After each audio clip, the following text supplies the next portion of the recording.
For the update, ang salon day ngayon ni Barbie. Ang ganda pa nga ni Barbie, oh. Sa sexy, oh. Kita pa pusod. Sa ito post ni Mark Anthony Rosales. Sabi niya kay Barbie, look who dropped by Agat a box bob. Trim today. Thank you Barbie Fortesa. Ang nagpa-trim ng hair si Barbie. Parang sa Beauty Empire. Kasi prime time series ni Barbie yun, no? Ganda ni Barbie, oh.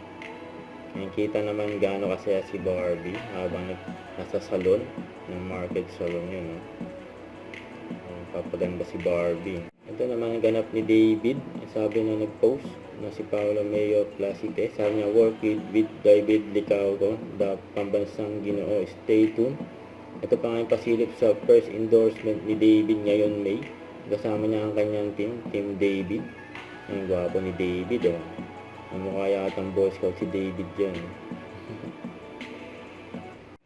Don't forget to subscribe and click the notification bell for more update. This is Twitch Reaction Live. Stay tuned for more videos.